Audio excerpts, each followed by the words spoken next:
Hi, this is Lily Anderson, and you're listening to Choosing Glory.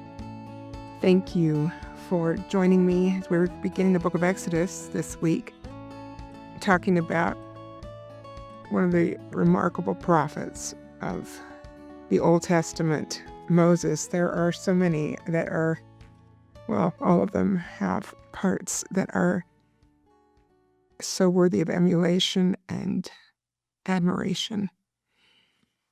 I wanted to start, I have quite a few little things to talk about, but then something else was added today when I went to get the mail, and there was a small package in the mail from my daughter Eden, who's living in North Carolina, and I had no advance notice that she was doing this, but she has learned how to make, some custom jewelry pieces that are symbolic, and this is what she sent. It has some beads that actually do Morse code letters so that the message here is still held.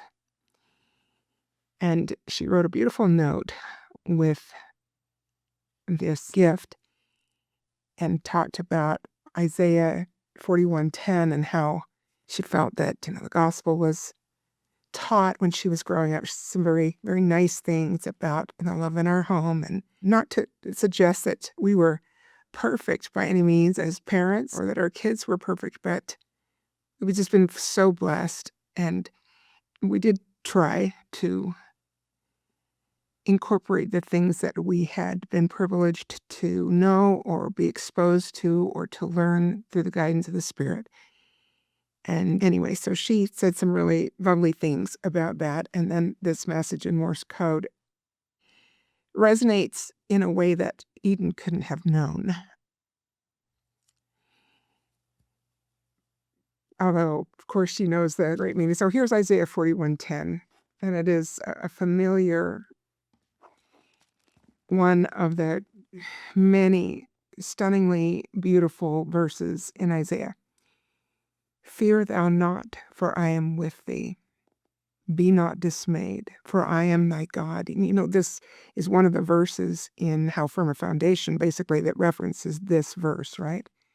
Fear thou not, I am with thee. Be not dismayed, for I am thy God. I will strengthen thee. Yea, I will help thee. Yea, I will uphold thee with the right hand of my righteousness. And this verse ties in so much to this little message that we are still held, which we'll talk about here in a minute with one of our kind of current events. But what Eden didn't know was how much this gospel song, this popular gospel song by Casting Crowns, has meant to me. Certainly ever since I heard it, which was years ago now, but especially since losing Chris. And it took me a while before I could even listen to that gospel playlist without just crying through the whole thing and not being in a good place to enjoy it so much. But now I'm back to really appreciating some of these incredible artists and the beautiful words that they put together in the lyrics that are praise for our Heavenly Father and our Savior Jesus Christ. So I've quoted some of this before, but it's been a while, so I'm going to just quote this again and why this meant so much to me, this message of being still held. The song is Just Be Held. I'm not going to go through all the lyrics, but the chorus is, so when you're on your knees and answers seem so far away, you're not alone. Stop holding on and just be held. Your world's not falling apart. It's falling into place. I'm on the throne. Stop holding on and just be held. And the second verse, if your eyes are on the storm, you'll wonder if I love you still. But if your eyes are on the cross, you'll know I always have and I always will. And not a tear is wasted. In time you'll understand. I'm painting beauty with the ashes. Your life is in my hands. And then the repeat of that beautiful chorus. So when you're on your knees and answers seem so far away, you're not alone. Stop holding on and just be held. Your world's not falling apart, it's falling into place. I'm on the throne. Stop holding on and just be held. Just be held. Anyway, it's a great message, and it does tie into just that I was going to mention the continuation of the military action against Iran and the reign of the mullahs. And of course, what we're seeing in America is some terrorist actions from people who are followers of Islam. I'm not suggesting everybody who is a follower of Islam is a terrorist. I'm just saying that they do seem to, at the radical levels, do breed a lot of anger and hatred towards America, of course, towards Israel, and against America as well. So we've seen quite a few attempts at either, throwing bombs, or one car that was driven into a Jewish synagogue in Michigan where there were over 100 children at a preschool at that time. An attack at Old Dominion where an ROTC lieutenant colonel who was teaching a class was shot and killed. So anyway, all of these, and there was another one that I'm forgetting right now, but where the guy was wearing a shirt that said property of Allah. So, we know what is inciting those things, and it's easy to feel disturbed and disrupted and fearful at times where these things are happening. With some of these, really tragically, are like first generation Americans who have been radicalized even though born in this country. And, that just shows how powerful cultural beliefs are, and how our religion is a culture. It invites us to adopt certain cultures. I mean, of every religion to some extent or another, some are more demanding than others. Honestly, our gospel culture has a level of high demand, but it's completely voluntary, of course.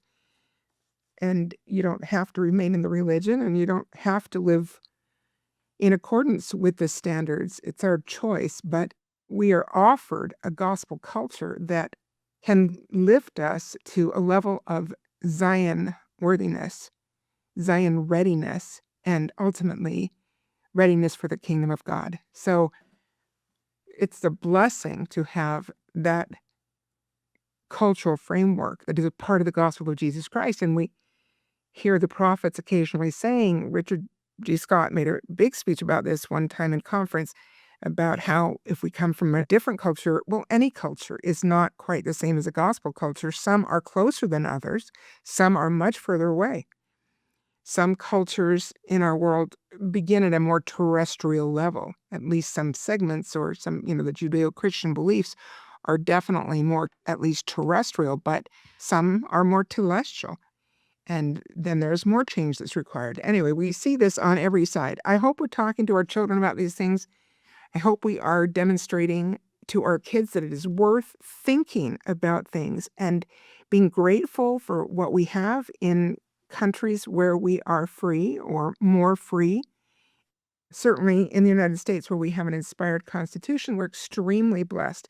And you may have heard that the first presidency is asking that a letter be read in sacrament meetings around the world, inviting not just members of our church, but the entire world to join in a day of fasting on July 5th of this year, which will be the day after the 250th anniversary of the Declaration of Independence signing.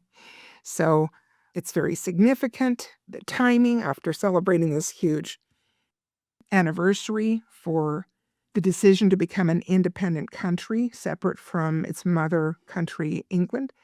And in the announcement, I think this is part of the letter, in fact, all are invited to participate in a unified fast to express gratitude for religious liberty. Now, again, there's not much freedom of religion, even within some of these countries that would say that, they're theocracies because if you leave the religion, you get killed. Or if you stray from some of the oppressive requirements, you can also be killed or imprisoned or publicly, punished. So expressing gratitude for religious liberty makes a ton of sense, especially with the timing being right after the 250th anniversary of this country, and to pray that it be strengthened throughout the world. Again, the timing seems very relevant. A new church video is going to be made available in which President Christofferson and Elder Cook of the Quorum of the 12 Apostles will offer instruction about the significance of the Declaration of Independence, the Constitution, and related events that enable the restoration of the church. And I think that's really relevant and reminds us of some prophecies that we have heard for years in the church, or at least all the time I was growing up. This is a quote from Brigham Young, but it's quoting Joseph Smith, or summarizing something that the prophet Joseph said. And actually, when I looked it up to see where it was referenced, there are many people who have referenced this statement by Joseph Smith. Eliza R. Snow was one, Jedediah M. Grant was another. I don't remember all the others, but several people were witness to this statement. So it's pretty well verified, although the language is sometimes a little different, but certainly the same message. This is Brigham Young's version of Joseph Smith's statement. Will the Constitution be destroyed?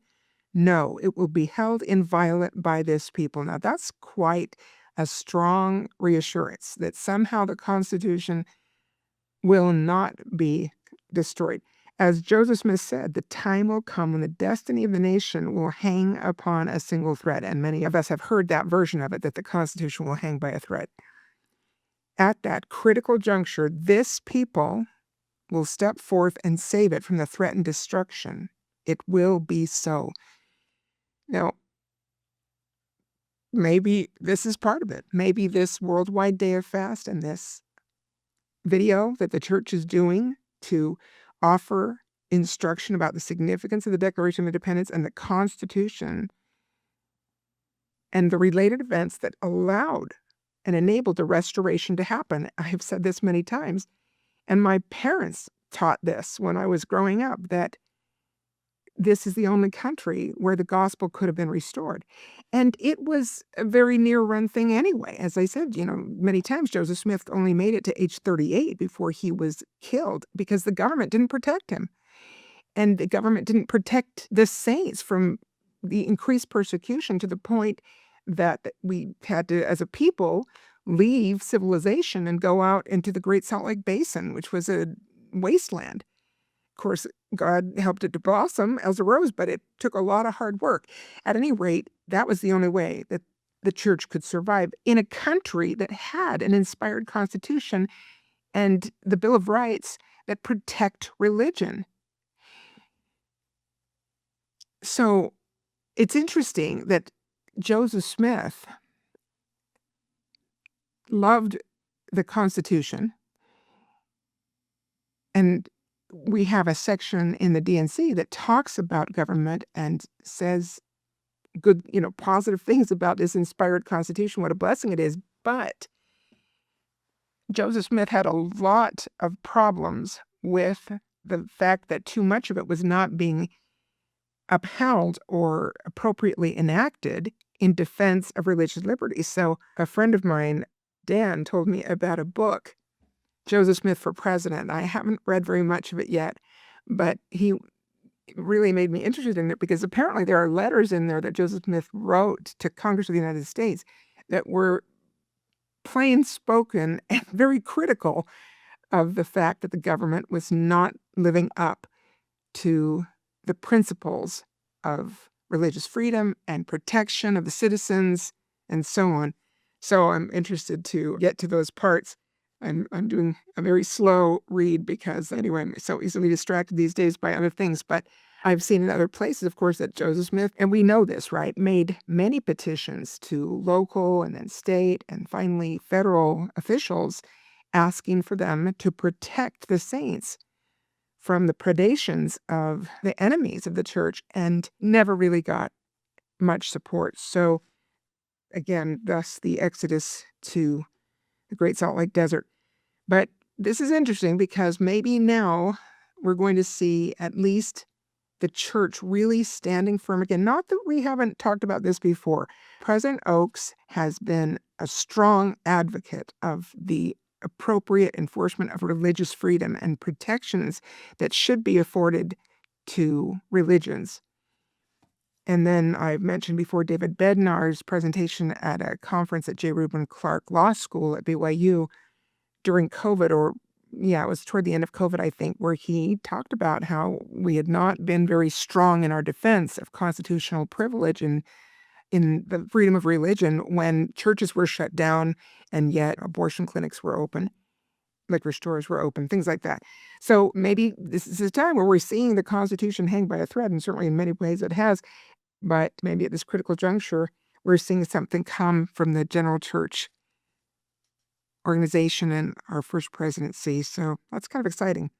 Again, we need not to be afraid. We are being held in the palm of God's hands if we allow him to do that. And sometimes we do need to just step back and not have a death grip on our own power, but to allow God's power to be in our lives and to trust it through tribulation. Things, as prophesied, are tough. Were it not for mine elect's sake, Christ warned, there should no flesh be saved, or if these days should not be shortened, right?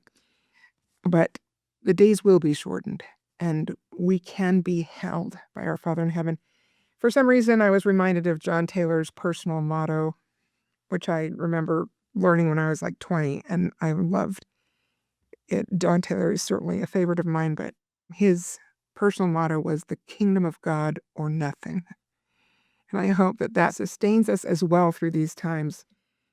This life is important and it's pivotal for those of us who have a chance to exercise our agency. But we are told again and again that it is a brief time in our eternal lives. Fear not. We are still being held. Now, I did want to mention this too, because I thought it was kind of an interesting time here. The Oscars were, I guess, I'm recording this on a Monday evening, but they were Sunday night, and I don't watch, and I haven't watched for many years. We gave up on that long ago, as many others have. It's still watched by a lot of people, but it's kind of interesting to hear the reports on it, sometimes upcoming about movies that are in the nomination for the Best Picture, as well as then to hear what happens after. Now, again, I don't know any of the movies. I think there were 10 that were nominated this year for Best Picture, and I didn't know any of the titles, and they all sounded horrible. Ben Shapiro did a bit of a review about his opinion on those movies, and I guess he watched them all, and he gave them a rating, and I don't think anybody got above a 3.5, and that was just one, and he said it was pretty rough anyway, but the acting was good or something like that. I don't remember. It wasn't that relevant to my world, but what I found interesting, there were two things that I found interesting, was that, again, just for many years now, this is not new, but that films that are being nominated for these awards are violent or full of sex or really left-wing agendas, and those are the ones that are getting all this, critical praise. And of course, we all know that they're going to make political statements during the Oscars, even though they've been warned against doing that by even some people kind of within their community. But, they still have to sound like they're brilliant commentators on the country or the world. So one thing that I wanted to mention was one of those comments. Now, I didn't know this woman. I guess she's from India, but I don't think she had an accent, so probably an American as well. But interesting name, Karithra Shanran, if I'm saying that correctly. But she was interviewed. I mean, a lot of them, have a moment with a microphone on the red carpet, I guess, as they're coming into the venue. And her statement was, we demand, I'm pretty sure she used that word, we demand a ceasefire in Gaza. She goes on a little bit about that. And you're kind of like, wait a minute, didn't that happen last October officially? And even before that, it had kind of been in place. but there were a few hiccups before it became formalized.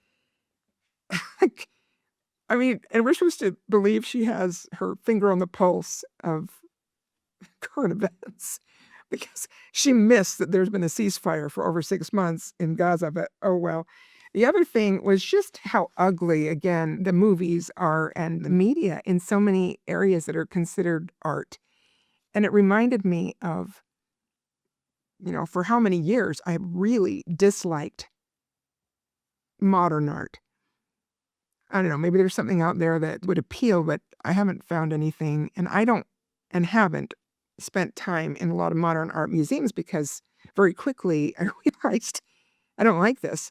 Now, I had a late night conversation with the wife of one of Chris's missionary companions way back when we were in Chicago. So we only had about half our kids at that time, maybe a fifth one by then, and we visited them. I think they were in Minnesota, and I hadn't met his wife before, but we, kind of connected, and she was an art major, and we started talking about art, which has always been a love of mine.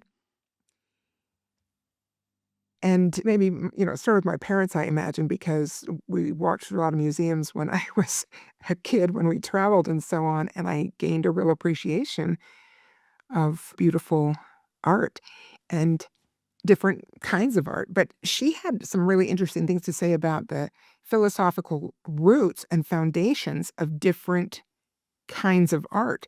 So she talked about classical art, which are, the Rembrandts and the Raphaels and anyway, ton of people of that era, and for many, many centuries that were based in Christianity. So a lot, as you know, if you go through museums or took an art history class or anything, you know that a certain era, so much of the art was religious. And even if it wasn't, if they were portraits of famous people or other scenes, they all sort of had this foundational belief in a higher power and a God and in a Christ. So that was a clear underlying representation or part of the presentation of art of all kinds, not just paintings, but sculptures and murals and frescoes and the whole thing. And there were other subjects, occasionally mythology or whatever, but there was a lot of basic belief in a higher power.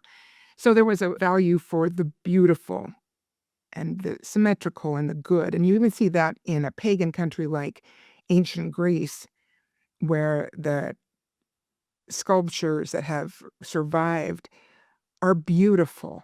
They're stunningly beautiful. I mean, you almost feel like you could reach out and that the marble would feel like flesh because they're so amazingly lifelike and stunning. So, at any rate, then she went on and talked about more of the Impressionist era.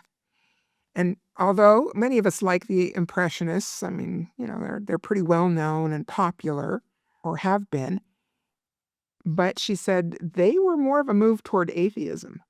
And you can see because the art is more about emotional impression, like, the Renoirs and the Van Goghs and the Monets and Manets, and, they're not as rooted in Christianity. And then she talked about modern art, which was recently emerging, and she said that fundamentally is based in the philosophy of nihilism. Nihilism, nihilism, which is a belief in nothingness. And it made so much sense to me. I mean, we had a really fun conversation that night. Didn't get much sleep, but I've never forgotten it because it explained like why I was left cold by this modern art stuff. And of course, it's gotten worse and worse. I mean, there are depictions of urinals, and remember even years ago, I think the National Endowment for the Arts supported an artist, I don't remember his name, it was quite a while ago now, who had painted a picture of Christ or a crucifix in what was clearly urine.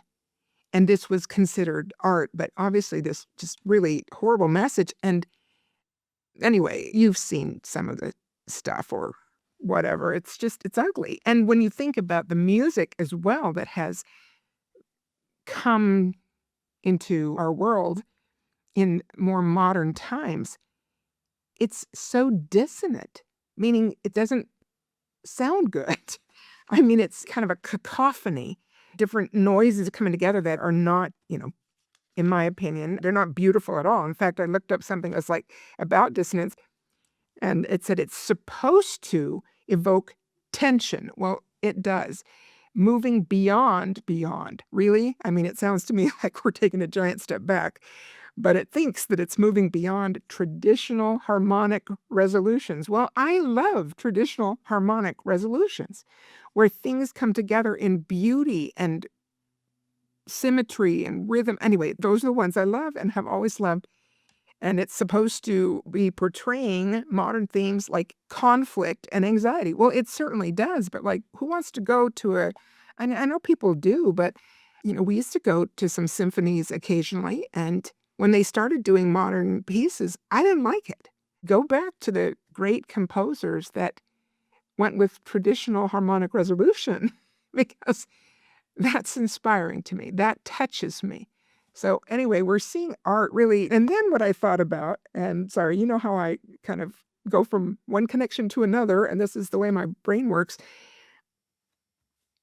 So I thought of a speech the President Kindle gave a long time ago, where he talked about members of the church producing art. Now, before I get to that, because I think that's a nice way to conclude this section, but I wanted to just mention that spending time with beauty, and that could be in the natural world, and it certainly is full of beauty. There are places that are stunningly beautiful in the world, and that we don't have to go to exotic locations to see it, although, boy, when you do, you also appreciate some of the amazing differences that the world produces and the variety of God's creation. But it can be just our own backyard, or watching a sunset or a sunrise, or honestly having a house plant. I mean, I've got, and it's grown, it's a little too crowded now, but I love it, a collection of African violets on my kitchen windowsill. And they seem to like the location, so they bloom.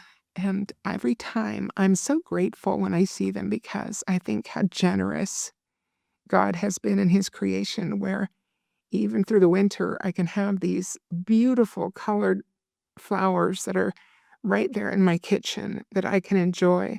I wasn't watering very well during the chaos of our home, and I lost some, but they have been replaced. And some amazingly valiant little plants survived my neglect that continued, of course, after I lost Chris for a while, but they're back. And I'm so grateful for flowering things in the world, or even a new leaf on a plant. Spending time with natural beauty or man-made beauty, like great compositions, beautiful music, and beautiful art, beautiful sculpture, actually has very positive effects on human beings. Here are some of them. Stress and anxiety reduction, because looking at beautiful things or hearing beautiful things reduces cortisol, which is the stress hormone. It releases neurotransmitters like dopamine and endorphins, and those are, reward chemicals. So it sets off some endorphins in our brain and dopamine.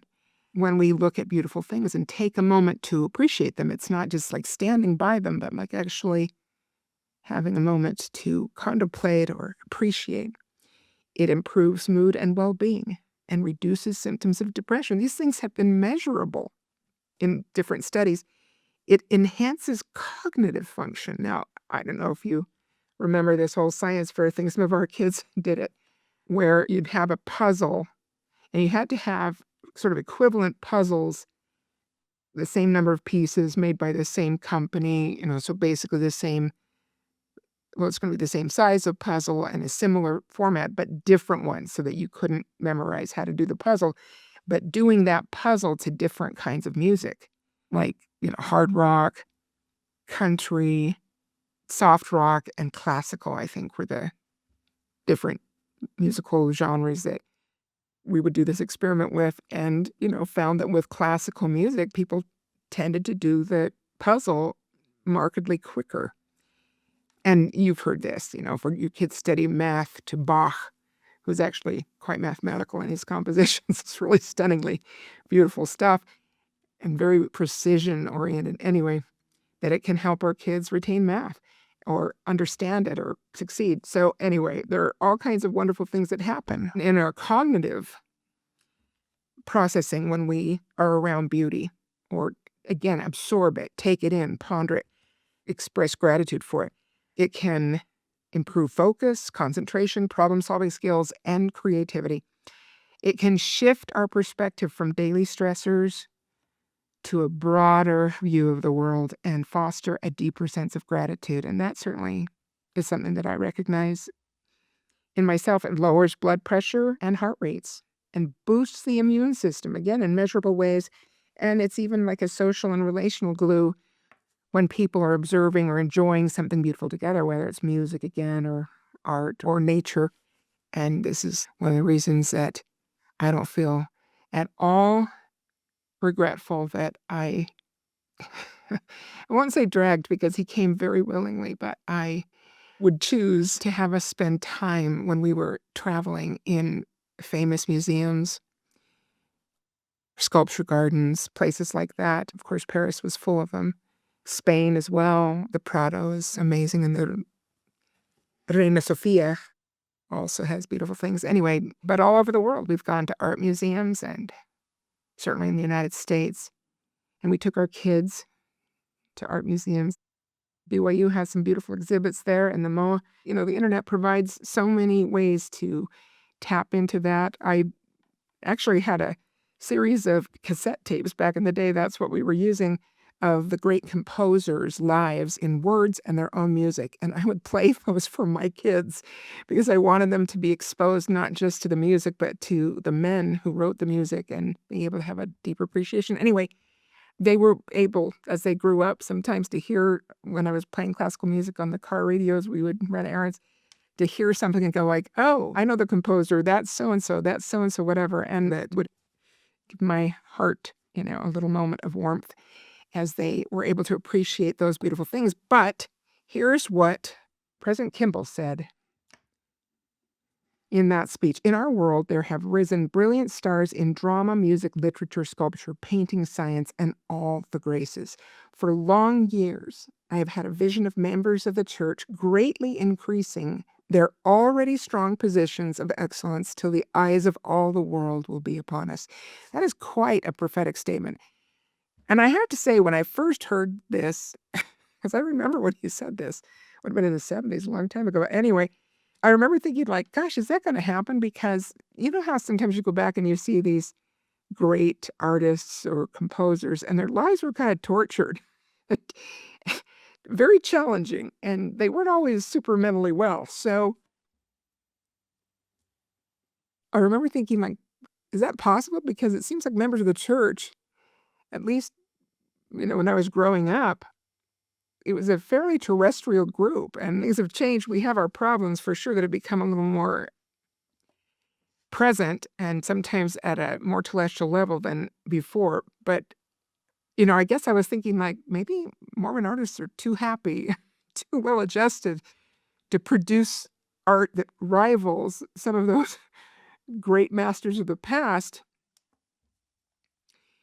But President Kimball said that we would. And then he quotes President John Taylor. And this is beautiful. You mark my words and write them down and see if they do not come to pass. You will see the day that Zion will be far ahead of the outside world in everything pertaining to learning of every kind, as we are today in regard to religious matters. So yes, we were way ahead in religious matters because of the restoration and the pure truth that came from heaven to earth and continues to do that through living prophets. But this was more broad, that we will be far ahead of the outside world in everything pertaining of learning of every kind. He went on, God expects Zion to become the praise and glory of the whole earth, so that kings hearing of her fame will come and gaze upon her glory. That's from 1857. So quite a prophetic statement about the saints excelling in every area. And why would that be? Well, now, and this is why I had to go look this up, because I thought, boy, back then the world hadn't completely fallen apart in the arts. It was starting to maybe, but there was still mostly an appreciation of things that were beautiful. And now that has gone by the wayside. I mean, the movies that are up for Oscars are like terrible movies with like foul language and sex and, radical agendas. And that's what's considered worthy of emulation. That's considered something to appreciate or reward.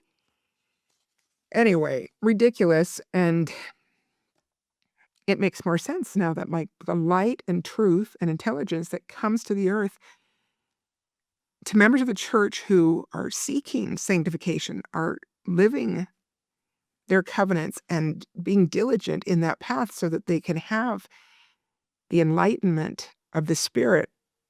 Of course, they're going to produce better stuff than that. So let's watch and see. And already how that is being fulfilled. Brigham Young also said that every accomplishment, every polished grace, every useful attainment in mathematics, music, and in all sciences and arts belong to the saints.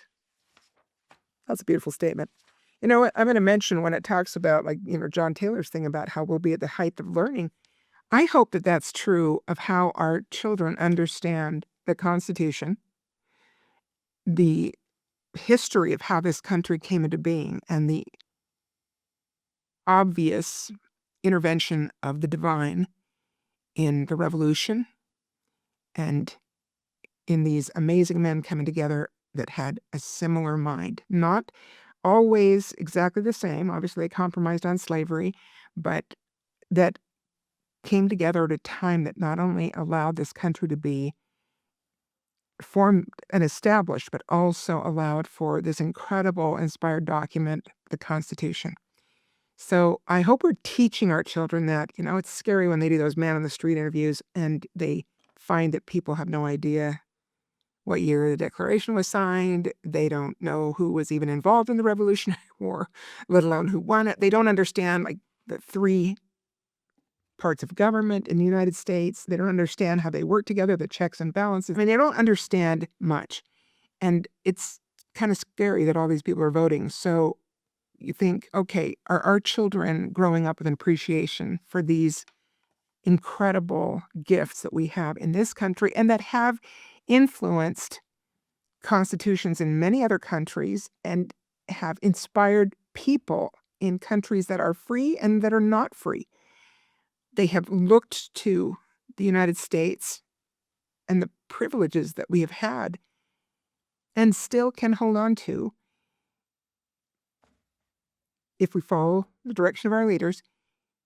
And it has given them hope and strength and courage in their own situations. So I hope we're helping our children be at the top of that learning curve as well, or as close to it as possible, so that they can be filled with appreciation and gratitude and be better critical thinkers when they absorb stuff that's out there in the media, where there's so much ingratitude for the country. I just saw this video that somebody put together. It was pretty short, but it was people who have left the country, the United States, to live in, one of them was Canada and one of them was an African country. I don't remember which one it was, but that now have buyer's remorse, so to speak, or seller's remorse maybe, because they sold out their life in this country to go to another country. And they're saying, wow, it was so much better back in the States. And you're kind of like, how did they not know that? How did they not understand? And these were just regular people. They were not celebrities or anything. Okay, President Kimball went on and said members of the church should be peers or superior to any others in natural ability, extended training, plus the Holy Spirit, which should bring them light and truth. Okay, I spent a long time on this. I hope you were listening at 1.5 speed because that's sort of rambling. We are seeing some nice things come in movies. Now, Christian movies traditionally haven't had the money or the production, whatever, as Hollywood, but we're seeing some things develop in some pretty beautiful ways. Angel Studios, which still varies in quality, but they're definitely producing things that are at a higher standard and on topics that are easily consumed by believers.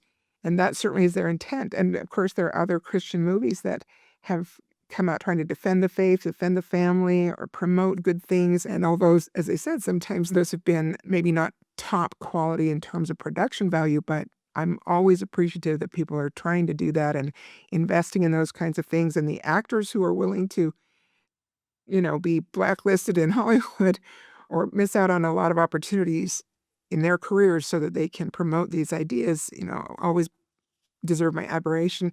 And then, of course, The Chosen, which has been beautifully done.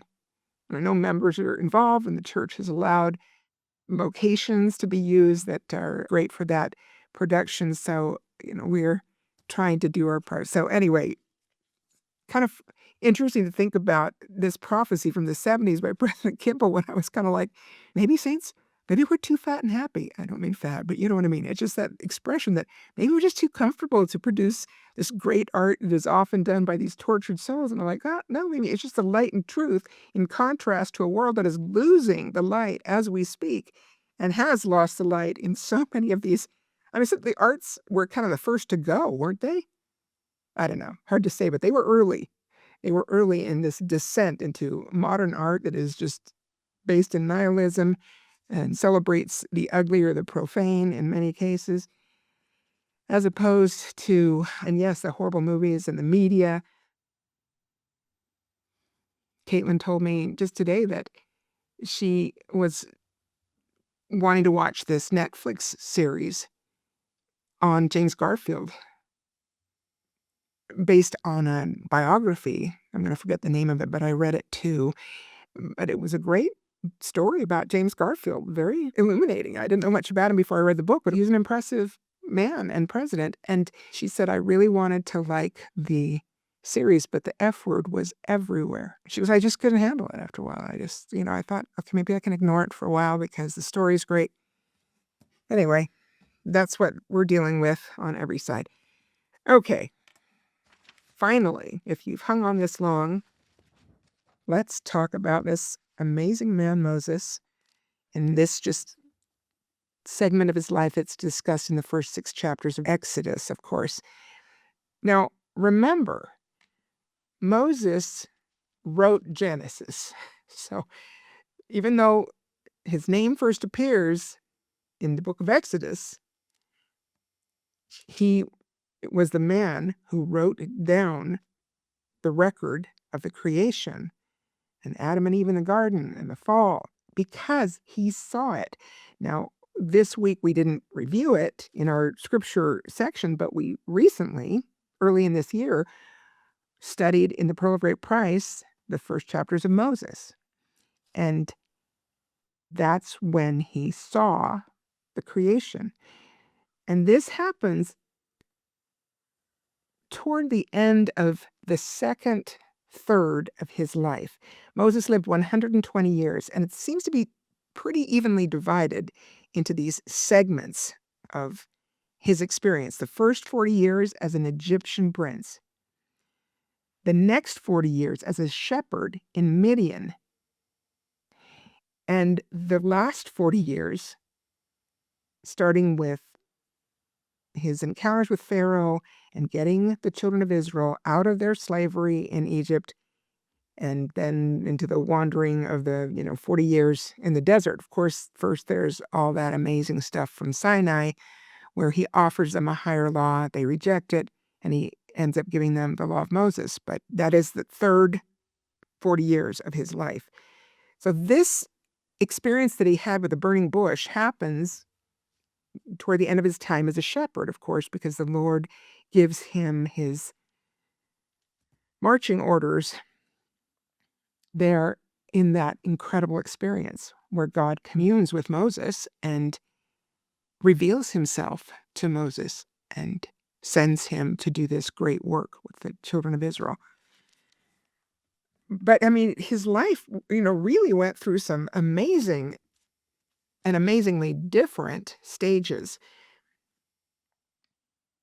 And I'm going to mention before we go further that in Section 84 of the D&C, which is the Oath and Covenant of the Priesthood. So it's all about priesthood authority, and it talks about lines of authority and all of this, how it comes from Christ. It mentions specifically that Moses was ordained to the Melchizedek priesthood by his father-in-law Jethro, a Midianite. And so when Moses escapes from Egypt because he's in danger, he goes to Midian and stays with Jethro and his family, who has daughters, and he marries his wife Zipporah, who is one of the daughters of Jethro. Now, Jethro is a descendant of Abraham, so he had that line of authority in terms of his own priesthood power, having come from his ancestor Abraham through Abraham's wife Keturah. Now, Keturah was taken as a wife of Abraham after Sarah's death, and she had 6 sons of Abraham's. The 4th was named Midian, and Midian sort of established this area of Midian that was inhabited by what came to be known as the Midianites. So they were the seed of Abraham, but not through the covenant son Isaac. But they did have access to the priesthood if they were worthy, and Jethro is, and he has the priesthood, and he's the one who ordains Moses to the Melchizedek priesthood. Hope that's clear. And I think it's important because God works in his established order, and he abides by his established order. He doesn't just remove the rules for convenience. It's like, no, he's got a plan, and that plan is executed in precision and with appropriate maintaining of his order, and certainly with the authority of the priesthood. Then I'm reading now from an article online of the Biblical Archaeology Society back in 2025 called Who Was Moses? Was he more than an Exodus hero? And so this is going to talk about the first 40 years of his life, which, anyway, I talked about this 4 years ago, but it's fun stuff, and this was a new article. Moses' beginning marks the extension of the group from family to nation. Now, that's interesting, too, because notice that before we've had this covenant family, Abraham, Isaac, Jacob, Joseph. But now they're in Egypt, and they multiply tremendously, and now they're a nation. They were a covenant family. Remember when Jacob comes to Egypt with his household to escape the famine and to reunite with Joseph? There are 70 of them. 70. Now, we don't have a number at the beginning of Exodus, but in the book of Numbers, they do a census. And okay, I didn't look it up, but they have multiplied almost unbelievably. Now, again, I didn't reread it this time. I've read it before in Cleon Skousen's book, and this is now the second volume of his Old Testament trilogy called The Third Thousand Years. He actually goes through and does the math using the census in the book of Numbers and the 70 people of Jacob's household that came to Egypt, including Joseph and his family. And he says it seems almost impossible that they grew to that extent. Now, we have a hint of that in the first chapter of Exodus. Remember, because the Egyptians are worried about how fast the Israelites are multiplying. And it is fast. So again, Skousen goes through how many children per woman that must have been. And anyway, he makes some estimates, and they're pretty reasonable estimates, but it is astonishing because we're talking about lots of children being born to every woman, pretty much, on average at least. So remember that now they are in bondage because there's a Pharaoh that knew not Joseph, and that's the key word, right? They didn't remember Joseph and how Joseph saved Egypt and everybody else that was willing to come and buy grain. So they tell the midwives to kill the male babies. Like, we got to stop this. We'll keep the girls alive, but we're going to kill the men, the male children that are born to Hebrew women. But the midwives fear God, it says, and so they're not going to do that and offend God. So they have to make up an excuse about, they're too lively, so these women have the babies before we can get there, and, then they hide them. So anyway, and God bless the midwives for their faithfulness. But Pharaoh is telling them anyway that every son that is born you shall cast into the river, and every daughter you shall save alive. So he wants to stop this growth of the population of the house of Israel now. Moses is born to Levite parents, and he's able to be hidden by his family for 3 months, but that's about it because at that stage, he's gonna be harder to hide, and apparently, they were keeping an eye on these families, and if they discovered a male child, that child would be killed. So, anyway, his mother takes him to the river. They make a basket that's watertight and put him in the bulrushes of the river Nile, and the daughter is watching to see who finds him, and it happens to be one of the Pharaoh's daughters who sees this child and decides to keep him and raise him as her son. So then, in a beautiful convenience that God sets up, the daughter says, "Oh, it's a Hebrew child," because they can see that he is. And she says, "Do you want me to go get a woman amongst the Hebrew women to nurse him and take care of him for now?" And the Pharaoh's daughter says, "Yes." So she goes and gets their mother. So the mother is able to take care of him in his infancy, at least. So, of course, you know the story in chapter 2 that when he's grown, he goes out amongst his Hebrew brethren to see how they're doing because he knows who he is. And he sees an Egyptian beating up a Hebrew, and he looked this way and that way, which is an interesting detail, but makes sense. Is anybody around? And he doesn't see anybody, so he kills the Egyptian and hides him in the sand. But then later on, he sees two Hebrews quarreling, and he says, "Hey, you did not do that." And he tells off the guy who's hitting his fellow, who says to Moses, "Who made thee a prince and a judge over us? Intendest thou to kill me as thou killest the Egyptian?" So somebody saw him, and Moses feared. And when Pharaoh heard this thing, he sought to slay Moses. But Moses fled from the face of Pharaoh and dwelt in the land of Midian. So that's where he meets Jethro and his family and stays with them and marries one of the daughters. So let's read a little bit more from that Biblical Archaeology Society article. But again, we see this covenant people go from being a covenant family to a covenant nation. Now, does that mean they're righteous? No. And we'll talk about that more in a minute. But here it says the emphasis, speaking about Moses's beginning, the emphasis is on the development of a common administration. His beginning as a leader in Israel, the prophet of Israel. A development of a common administration because they've grown, but they're not very well organized. They're slaves.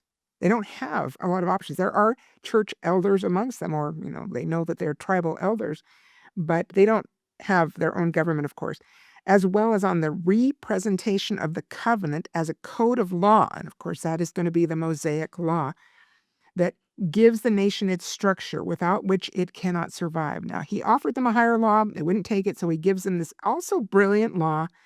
Talked about that before. It was really a brilliant and benevolent law. We think of it as harsh. It really wasn't.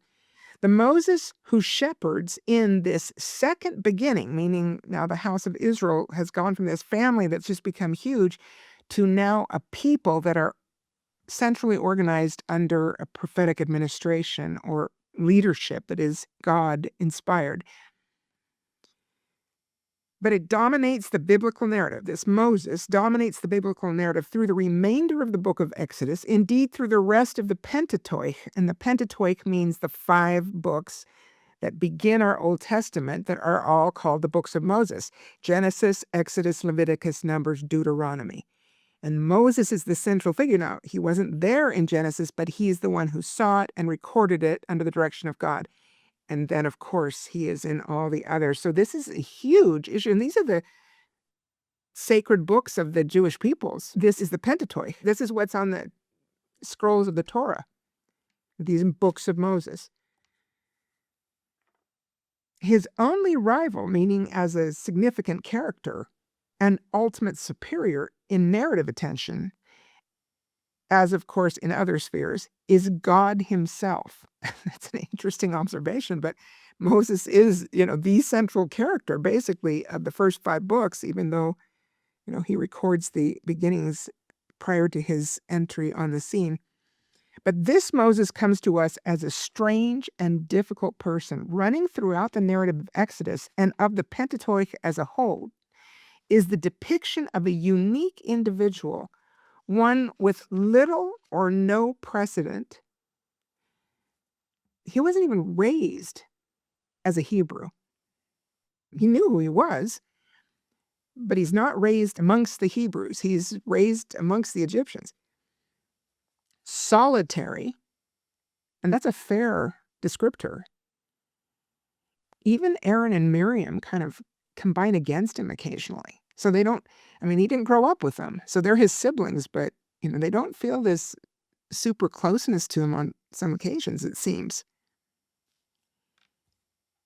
Certainly Aaron takes them in a wrong direction, the children of Israel, and Miriam, anyway, turns against him sometimes. He's not easily approachable. They say, now that's an interesting thought, and set apart from the very community he is born to lead. Now, he was set apart.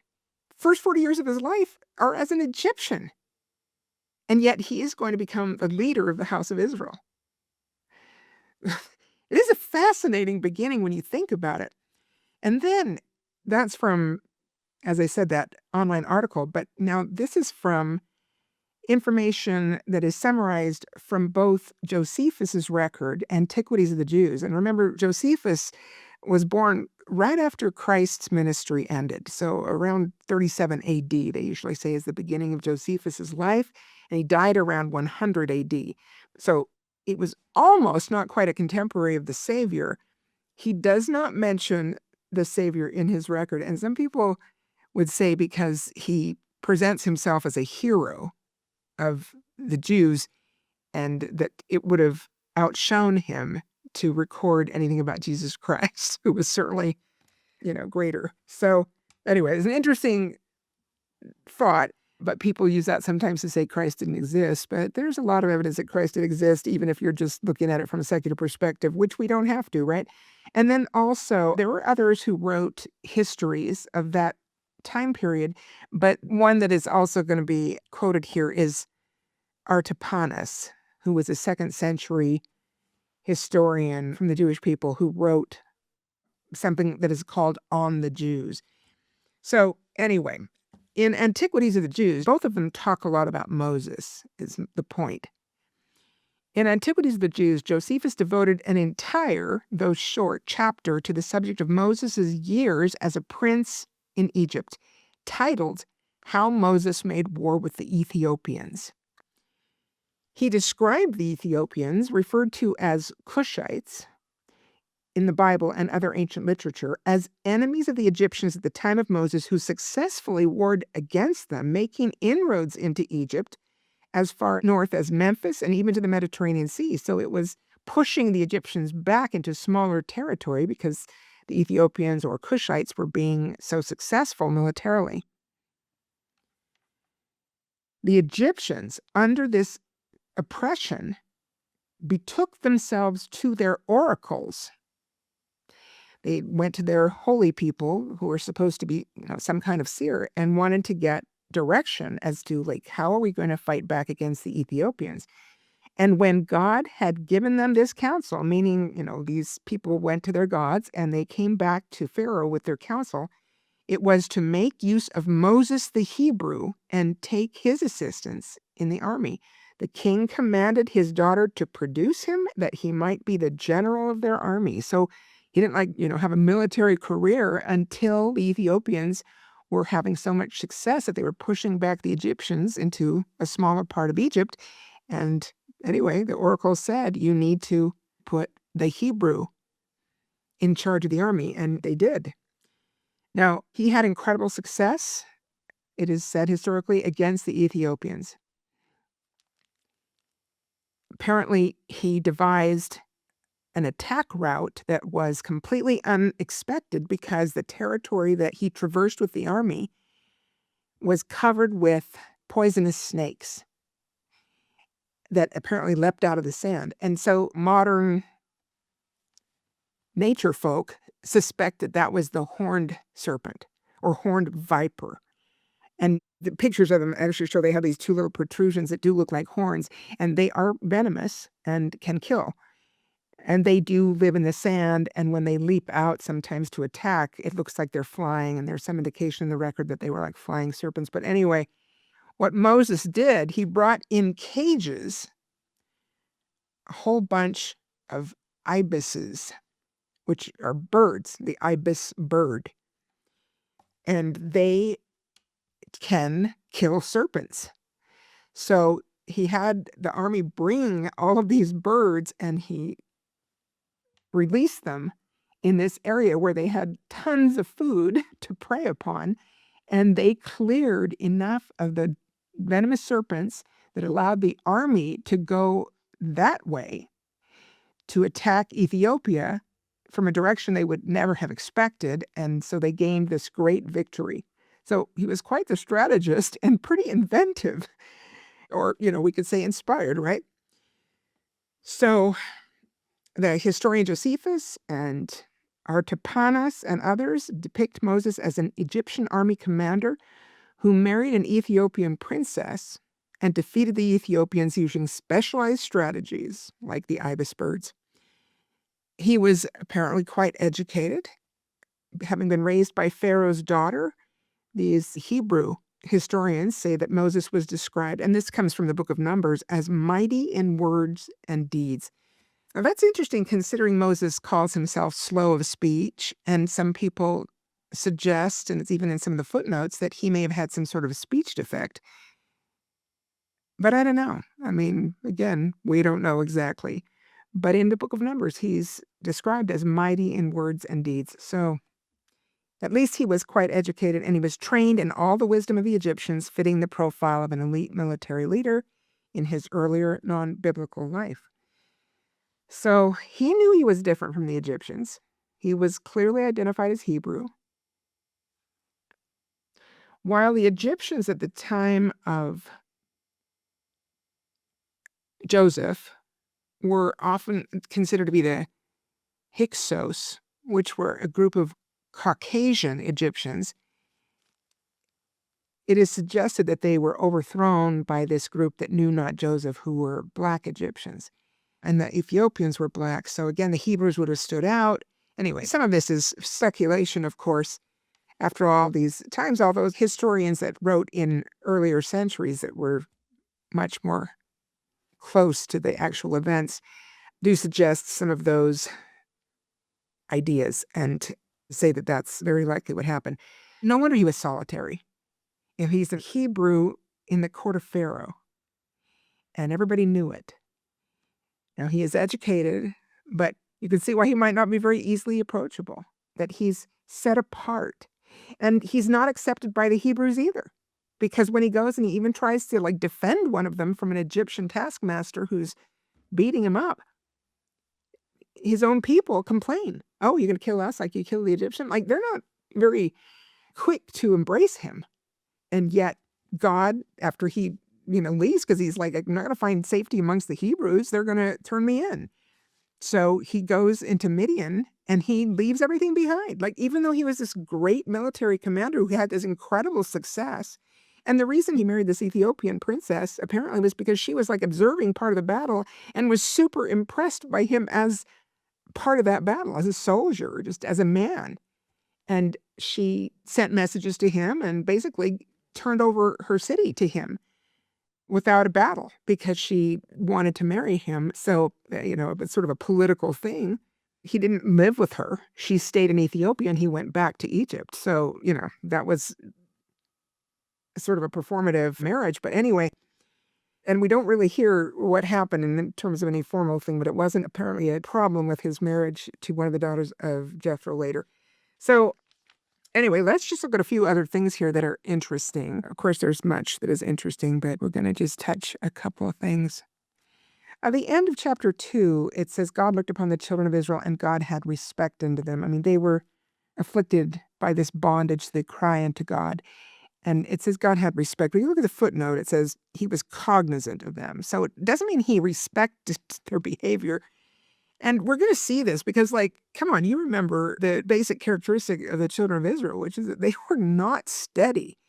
And some of that was because of 400 years in slavery, almost 400 years in slavery. That really does mess with people's ability to use agency correctly. And it also can generate hopelessness, which often is a part of abandoning your values, because what's the point? If there's no hope in your life, why bother to have self-control or delayed gratification or be obedient to other appropriate things? So, a combination of things, these children of Israel are not steady, which is why I wanted to point that out, because I don't know that he respected their behavior, but they were his covenant people, and he had promised the patriarchs that through this people the world would be blessed and his word would come forth, the Messiah would come forth, eventually the restoration and the gathering in the last days would all come forth from the house of Israel. So he's going to keep his covenant with them, and he was cognizant of what was going on. So Moses has the burning bush experience in chapter 3, and I want to, of course, mention that this is a temple experience. He's getting his own covenant with God. Now, maybe even his calling and election, because he sees God. Remember in Moses 1, it passes out after having that moment of communion. Well, it could have been hours, but however long it took him to see the entire plan revealed before him so that he could write the book of Genesis. But he sees all of it, and he sees it all to the end. And he passes out and comes to and says, "For this cause I know that man is nothing, which thing I had never before supposed." So he's had this personal experience with God. That could have been his calling and election. Maybe he made a covenant earlier through Jethro's priesthood. We don't have the specifics, but this is an amazing experience he has with the burning bush. Of course, we know it's a sacred spot. God tells him, "Take the shoes off your feet," which is what we do when we go to the temple. We take off our earthly clothing and we put on temple clothes to represent against we're leaving Babylon and we're coming into a place where we can learn how to qualify for being in the presence of God, ultimately in his celestial kingdom if we choose to complete the path. So this is happening to Moses. Leave your shoes off because this is holy ground. And then again, we can review Moses 1 and see the amazing experience that Moses has had with the Lord and how transformative it is. It doesn't make it easy for him to accept this assignment, as we will see. But I do want to mention, because I love it, Elizabeth Barrett Browning's beautiful words. It's in her Sonnets of the Portuguese, and it's the last stanza. I don't know the rest of it by heart, but the last stanza I have always loved. "Earth is crammed with heaven, and every common bush is afire with God." Obviously, the reference is to the burning bush. So listen to it again. "Earth is crammed with heaven, and every common bush is afire with God. But only he who sees takes off his shoes." That's so beautiful, isn't it? In other words, everything denotes there is a God. God's power and glory is manifest everywhere if only we have the eyes to see, the ears to hear, the heart to understand. We can see God's glory in every beautiful thing and every good thing. She actually has a final line I don't usually quote. I love the others so well, but the last one is, it's sort of funny, but she says, "The rest just go around picking blueberries," which is a fair statement, but anyway. Only he who sees takes off his shoes. Beautiful extrapolation from this amazing experience that Moses has. Now, God tells him right then, "I'm going to send you to Pharaoh." And he says, of course, in verse 11, "Who am I?" I thought I should go into Pharaoh. And he says, "And who am I going to tell him sent me?" Now, before this time, God has not referred to himself as Jehovah, which in the Hebrew is like Yahweh, right? Except without the vowels, because it's just YHWH, but it's, if we were to pronounce it, we would say Yahweh. And that's Jehovah that he now takes the title of. But he starts telling Moses, "I am that I am." I could talk about it for a long time, and I'm not going to, but I hope that you'll ponder on that and maybe look some things up about why God calls himself that and how significant that is and how much it can mean to us. There was one of my podcast listeners, Russ, who voluntarily sent in one of the names of Christ and what it meant to him, and he chose the name I Am. And it's fairly early in that 101 Holy Names posting, but go back and check it out. It's really beautiful. Really grateful to Russ for doing that and volunteering to do that. It was beautiful and touching. I would really encourage you to check that out. I'll try to find it and put a link. I'm not so good at that, but I'm sure Caitlin or somebody can help me. Okay, so we have this amazing temple experience. God calls him to go back to Egypt. You think he wants to go back? Of course not. And he's already recognizing that they're not going to want to listen to me. Like, I have not had any real belonging to this people. I know I'm one of them, but I don't really belong. I've had this whole different trajectory to my life. I'm 80 years old at this time. And you're going to send me back into hostile territory, and not just the hostility of Pharaoh and his court and all his power, but hostility from the Hebrews. Like, this is an enormous ask. And you see the hesitation all along the way. But God says, no, we're going to go, and this is going to happen. And then I'm going to stretch out my hand and smite Egypt. This is verse 20 of chapter 3. And in verse 21, at the end, ye shall not go empty. Now that's relevant to how this all plays out, meaning that they will take the spoils of Egypt. Now they're the slaves. So how is that going to happen? Well, the Lord knows it's going to happen and he makes it happen. But in chapter 4, he gives him some very specific instruction because, yeah, Moses is like, they're not going to believe me. And they're not going to believe I'm sent from God. I haven't even lived with these people. Like, they're going to see me as basically an apostate, as somebody who doesn't belong, never did. Why would they even believe I'm a believer in the same God that they have been taught of, even if they haven't, maybe been all that able to embrace obedience? But this is what he says right at the beginning of chapter 4. Moses answered, said, they will not believe me, nor hearken unto my voice.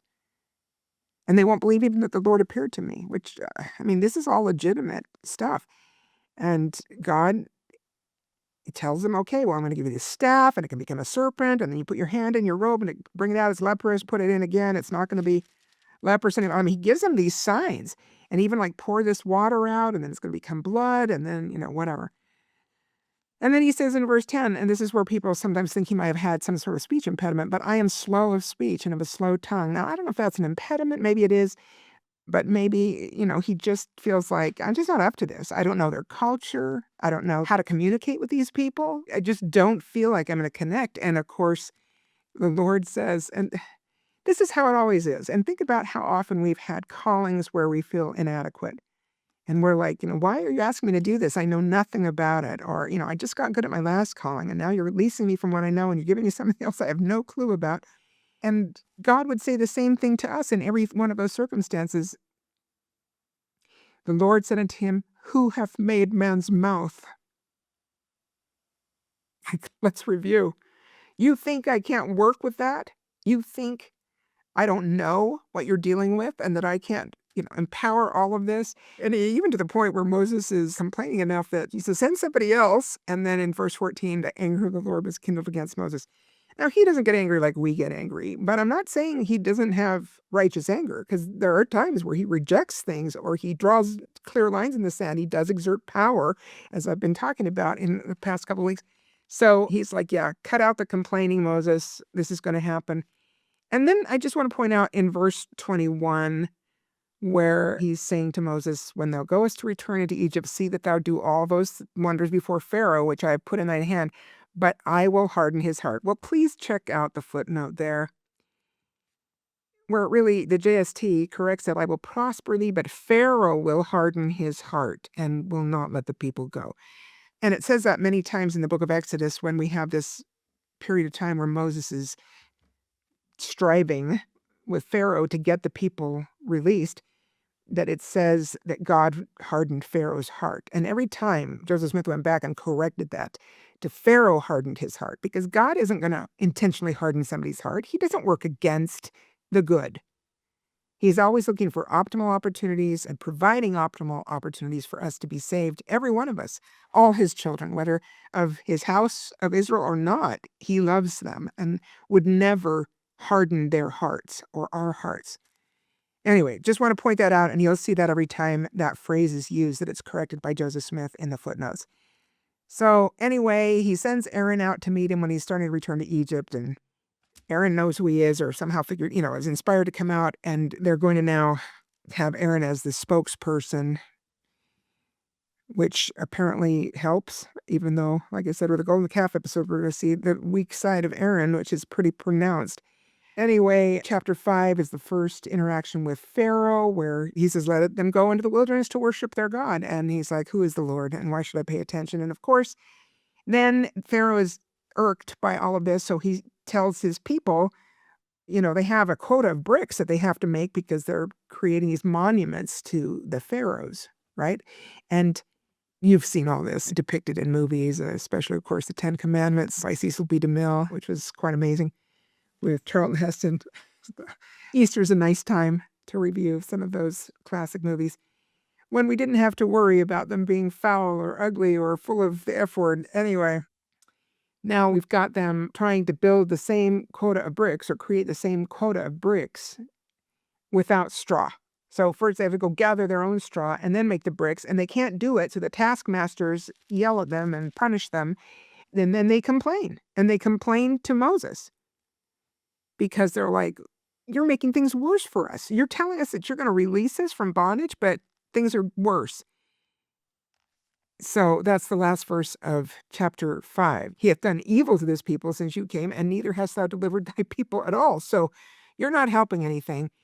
And can you imagine how Moses feels? Like, they don't want him there. The people he has come to bring a message of deliverance, that their God is going to deliver them from slavery, from these terrible times of bondage to the Egyptians. But first it gets worse. So they're like, why did you even come? We didn't know you. We don't like you. We don't trust you. And you've made things worse. So, God really wants us to overcome. He really does. And his prophets do not have an easy road. Neither do any who seek God. Any of us who really want to complete the covenant, we're just not going to have an easy time. I don't know why we think that if we do what's right, life is going to be easy. That is not what the scriptures teach, and it is not in the plan. There's no growth in that. It is overcoming our difficulties through Christ. It is stretching our faith. It is deepening our trust. It is becoming more and more boringly consistent in our devotions, in our worship, and our obedience to God through tribulation. If it were easy, it wouldn't even count. How would we prove we're Christian if it were easy and we were doing the right stuff? Okay, this is in chapter 6 where God identifies himself as Jehovah, Jesus Christ, Jehovah of the Old Testament. And it talks about the genealogy here and so on. And then what did I want to mention here? Of course, he gives him more instruction to go back to Pharaoh. So I want to mention a couple of last thoughts. One of them is the speech by Elder Boyd K. Packer, later President Packer, in October 1991, called Reverence Invites Revelation. In this speech, President Packer, I don't remember if he was the president of the quorum at that time or not, should have looked it up, he mentions something that really has stuck with me over the years, that there may not be any other message in Scripture that appears in more ways and more repetitively than ask and ye shall receive. And that's an interesting and, I think, wonderful thought, that the Lord wants to give us information. He wants to pour out light and truth. And he does that to people that we meet in the scriptures again and again. As they turn to him, he answers their questions and he gives what they are willing and prepared to receive. So we see that with Moses. He is in a place at the time of the burning bush where the Lord recognizes his willingness to receive. And we don't have much detail about those 40 years that he spent in Midian with Jethro's family, but we certainly see that he is prepared to have this amazing vision, this amazing communion with God, and then to receive the assignment foreordained, obviously prophesied by Joseph of Egypt, that he would go and be the one who facilitates the Lord's deliverance of the house of Israel out of bondage in Egypt. Something that has always stuck with me, also from this speech of Elder Packer's, is this idea. The first order issued by a commander mounting a military invasion is the jamming of the channels of communication of those he intends to conquer. That makes sense, right? If he can separate them from communicating with each other, then, you can divide and conquer more easily. So apparently, and this was news to me, but it made perfect sense, that this is like the first goal of a military commander is let's disrupt the communications. And then he goes on, irreverence suits the purposes of the adversary by obstructing the delicate channels of revelation in both mind and spirit. I'm going to read that last paragraph again. Irreverence suits the purposes of the adversary by obstructing the delicate channels of revelation in both mind and spirit. And then he does talk about how it seems that we've maybe lost some of our emphasis on reverence, even when it comes to not just the noise that we make in our meetings and even in the chapel, but also the manner of more casual dress that has crept in. And again, not that we condemn anybody. I mean, if we have somebody who's coming to church in slacks, we're glad to see them. I mean, a woman in slacks, let's say, or somebody in more casual gear, we're happy to see them. And that's great that they're there.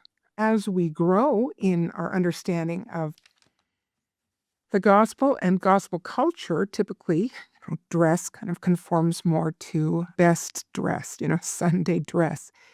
And maybe we're not teaching that as consistently as we have in the past. And anyway, he comments on that as well. But another thing that, of course, he mentions is how easily we're distracted. And this was 1991, so we're not talking about the now incredibly ubiquitous availability of media that's in our pockets and all over our houses and in our cars and everywhere. And how all that constant noise can make it impossible for the Lord to communicate with us.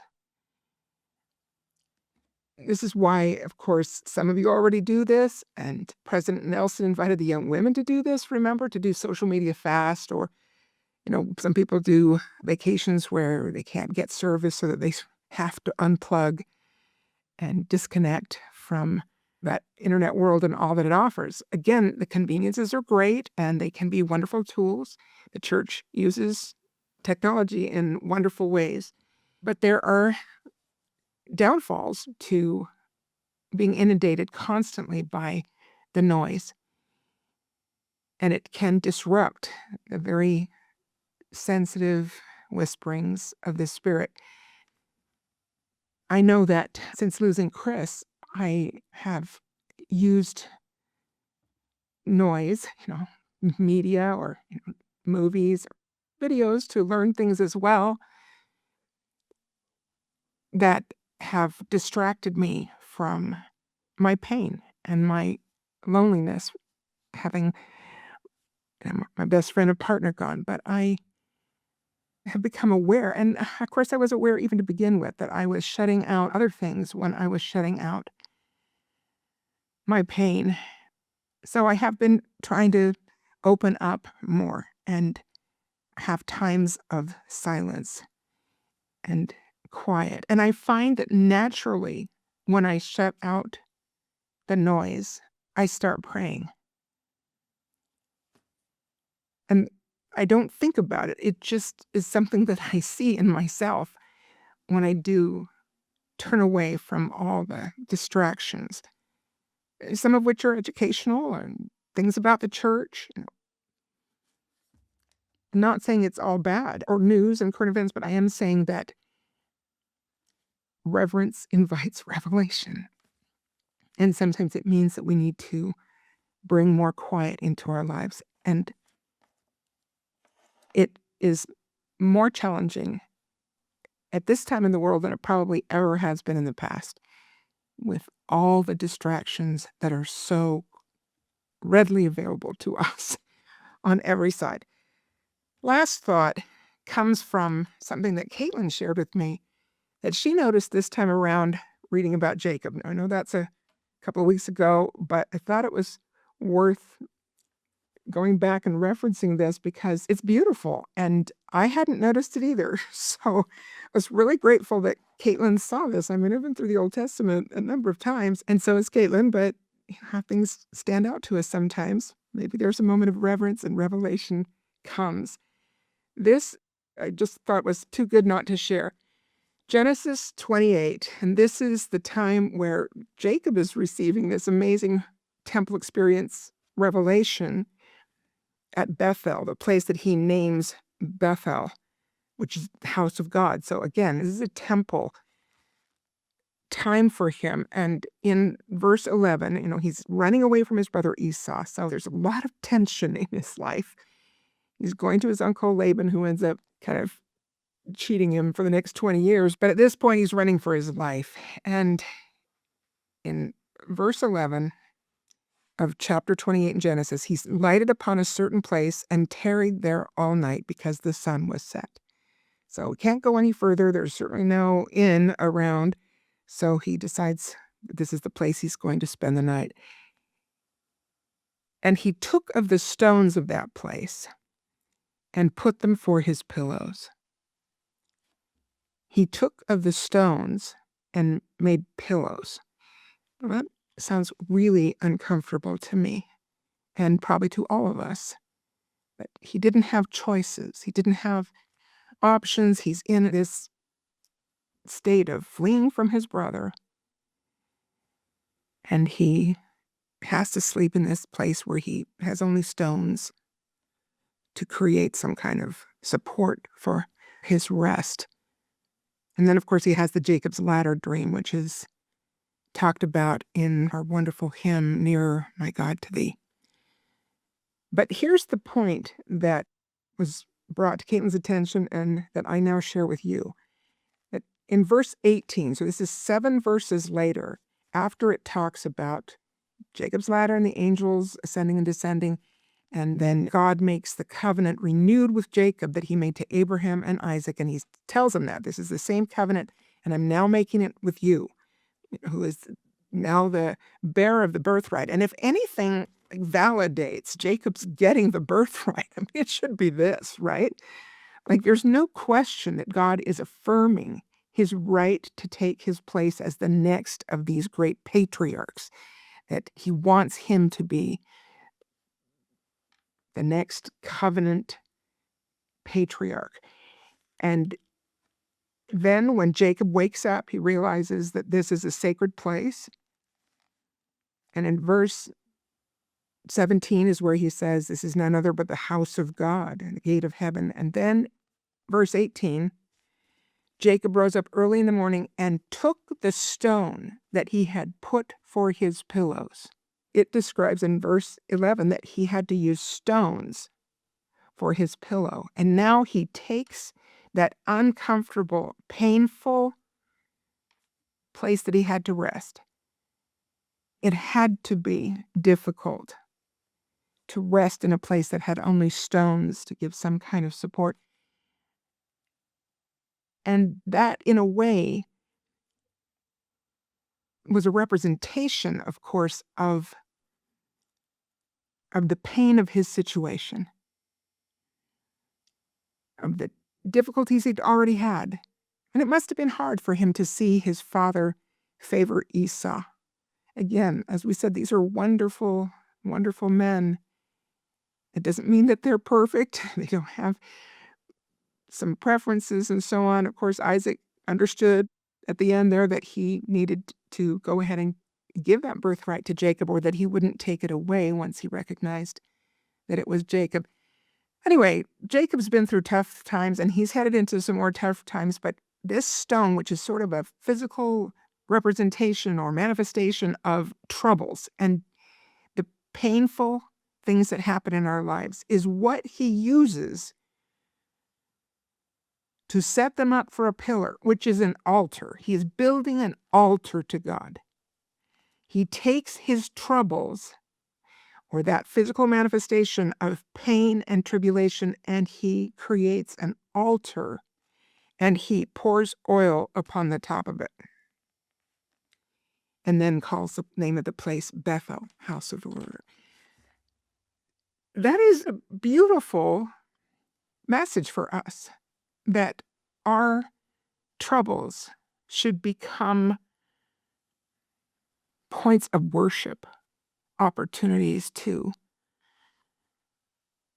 stretch our faith, deepen our trust, to praise the Lord, to reach for him in our sorrows and in our troubles. And, it mentions in the curriculum this wonderful hymn, Nearer My God to Thee. I hope you have heard, but if you haven't, I'm going to try to remember to put a link below in the description to my favorite version of Nearer My God to Thee that is done by that a cappella male group that started BYU. I think is it Vocal Point? Anyway, and the BYU men's chorus. And they do a stunning rendition of Nearer My God to Thee. It is definitely my favorite, and I will link it. I hope you've seen it. If you haven't, I think you'll really enjoy it. But think about the words of the hymn. Let's just focus on a couple of phrases. Verse 2, though like the wanderer, the sun gone down. And that's Jacob's story right here that we read. Darkness be over me, my rest a stone. So yes, it is referring exactly to this event. And then I'm going to jump to verse 4. Then with my waking thoughts bright with thy praise, out of my stony griefs, Bethel I'll raise. That's exactly what we're just reviewing here. Out of his stony griefs, he's raising an altar of praise. That's this powerful message of Scripture and this favorite hymn. So by my woes to be nearer, my God, to thee. So he is making that connection. It's through our suffering, through our woes, through our troubles, that we have an opportunity to reach further and stretch our souls, stretch our faith, to cover our difficulties, to cover and to allow Christ to enfold us in his embrace as our hearts break, as we grieve, as we struggle, as we pass through the valley of the shadow when it is part of our customized curriculum. Brothers and sisters, that's the plan. That's the plan. It's not for sissies. Is intended to, again, take us from the dust of the earth to the glory that he will give us if we seek to conform to the image of his Son, Jesus Christ, our Lord and Savior. Let us raise our altars of praise from our stony griefs and allow the Lord to heal us. We can choose to fit ourselves for the kingdom, to fit ourselves for celestial glory. We can prepare ourselves to build Zion, and we can do it now. Always my deepest gratitude to my husband, Chris Anderson, and Doug Larson of Point Digital. Take care.